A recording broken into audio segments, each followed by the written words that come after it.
Rob Pincus here. It's still National Shooting Sports Month. This is, I think, now a record for YouTube videos posted in a row in terms of trying to get one out just about every day, if not every day, since I started a YouTube channel in 2009. Of course, most of my content is to be found at Personal Defense Network, over the years, TV shows, things like that. I don't really use this YouTube channel all that much. Probably one of the reasons it doesn't have incredibly high engagement. So if you're enjoying this series, please do share the videos. Get some more people out here. I assume that you're already subscribed, you're already maybe on notifications if you really like the series, or if you just like the stuff I have to say in general. Usually I do more personal stuff and more political stuff, including some of the TV media stuff that I do, talking about gun rights on this channel, as opposed to personaldefensenetwork.com and the Personal Defense Network YouTube channel, where we do all the real polished, more high-level professional production, and obviously almost all of the training specific stuff goes there, because Personal Defense Network is now 20 years old, believe it or not. Of course, we did DVDs for years and years and years, and then around 2010 we stood up the website. There is a premium paywall, but there's a lot of information. I think like 40-50% of the current amount of information there from me and a whole other team of instructors is available for free. But back to National Shooting Sports Month. This is a J-frame. This is a model 642 Airweight 38 Special, and you might notice specifically because this is the alloy frame Airweight, it is marked 38 Special, not necessarily plus P. And in fact, I don't really shoot plus P out of this very much at all. I've got some steel frame. I've got a pretty good collection of J frames, really. I've got the Lemon Squeezer, I've got a Taurus, I've got the Model 85, one of those in there, and I've got some K frame stuff too. I might even pull out a Model 19 at some point, but today we are focusing on this 642 Airweight. This is a gun that I, believe it or not, carried quite a bit. This was a backup gun.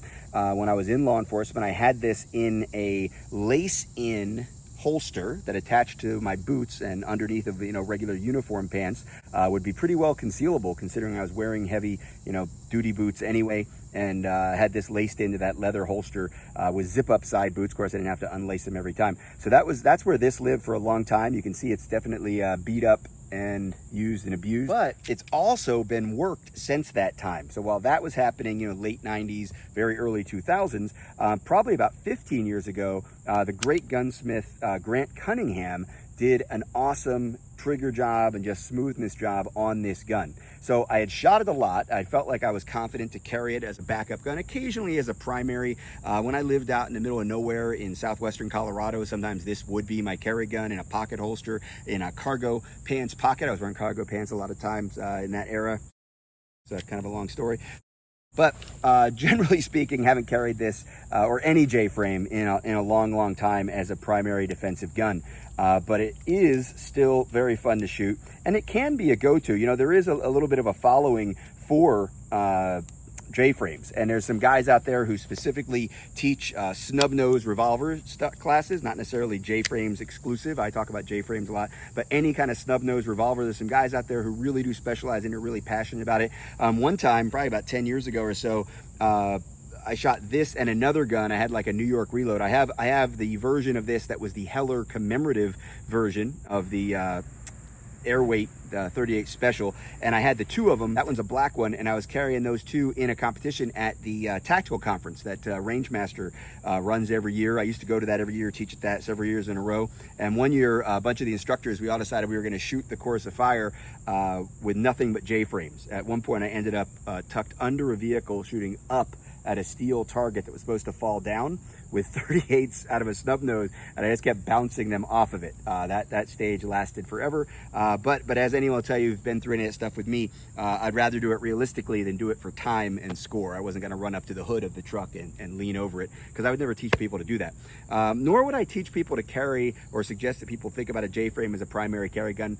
For the most part, there's always going to be an exception. There's always going to be an asterisk. If you find yourself in some weird set of circumstances where the J-frame is right for you, you definitely got to get out and practice with it. But when you practice with it, they can be very, very controllable, very, very easy, can be very easy to shoot well. You're not going to shoot them as fast as you're going to shoot a semi-auto, but they're incredibly reliable. They're maybe not as bomb-proof as a lot of people would have you think, but for the most part, especially if you maintain them, that's one of the things I find, especially if you're shooting any kind of high-power loads through them, you're going to want to make sure that the gun is well maintained. You're going to make sure that you're checking things, making sure that your ejector rod isn't loose. You want to make sure that everything's fitting and snapping and they're good. You want to make sure that it is getting cleaned. The inside of these things need to be cleaned too. You can take the grips off. This one has hogue grips. These are guns I think you have to know more about them. You have to spend more time with them than some other guns. They're simple to load, but they're not as simple to learn how to shoot. Doesn't mean a beginner can't accept one of these as their carry gun or as a home defense type gun, but I definitely think there are better choices out there. But this is my 642, very well used, very well trusted, and at one time very often carried J-frame revolver.